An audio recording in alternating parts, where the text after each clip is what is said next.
on va s'intéresser aujourd'hui à quelques propriétés de la fonction ln. Donc, première application qu'on peut faire, c'est comment trouver l'intersection de deux courbes qui sont définies à partir de la fonction logarithme népérien. La première est donnée par f de x égale ln de x carré moins n. Je vais d'abord regarder quel est l'ensemble de définition de cette fonction. Pour cela, je veux trouver les valeurs de x pour lesquelles x au carré moins 1 soit strictement supérieur à 0. C'est un polynôme de degré 2. Les valeurs qui annulent sont moins 1 et 1.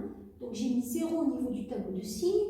À l'extérieur, le signe de A, donc le signe devant x au carré, c'est plus. À l'intérieur, moins. Donc l'intervalle de définition ici va de moins l'infini à moins 1, union 1 plus l'infini. D'ailleurs, si vous représentez la courbe, vous remarquerez qu'elle n'est construite que sur ces valeurs-là. Entre moins 1 et 1, elle n'existe pas, cette fonction, puisqu'elle n'est pas définie. C'est la courbe au rouge de C de F. Pour la fonction G, je veux pareil pour les conditions d'existence que x plus 1 soit plus grand que 0, c'est-à-dire x plus grand que moins 1. Pareil, si vous représentez la courbe, vous verrez qu'elle n'existe que pour les valeurs plus grandes strictement que moins 1, c'est la courbe bleue.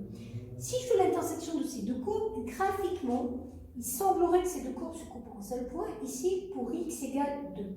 On va le trouver par le calcul. Donc si je veux trouver l'intersection de deux courbes, CH, celle-ci que je vais appeler G, donc il faut résoudre l'équation f de x égale g de x. Ça revient à résoudre ln de x carré moins 1 égale ln de x plus 1. À partir de là, pour résoudre ça, avec les conditions d'existence, je vais faire agir la fonction exponentielle. Donc quand je fais agir la fonction exponentielle, l'avantage c'est que exponentielle et ln sont des fonctions réciproques. Donc, lorsque je vais les faire agir l'une après l'autre, leurs effets vont s'annuler. Je vais donc avoir x carré moins 1 égale x plus 1. À partir de là, je peux voir que je peux tout faire passer du côté, on va mettre juste une implication, je vais tout faire passer du côté gauche, x au carré moins x moins 2 égale 0. C'est un polynôme de degré 2, donc pour le résoudre, je fais un delta, d carré moins 4ac, donc moins 1 au carré moins 4 fois 1 fois moins 2, ça fait 1 plus 8, ça fait 9.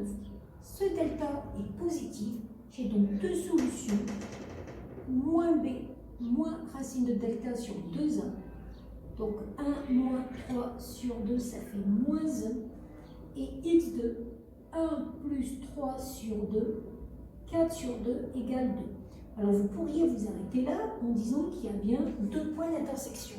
Sauf que quand vous allez trouver vos solutions, il faut toujours vérifier que ça existe bien au niveau de l'ensemble de définition. Or, moins 1, que ce soit dans le premier ensemble de définition pour la fonction f ou dans le deuxième ensemble de définition de la fonction g, en fin de compte, vous n'avez pas moins 1 dans l'ensemble de définition.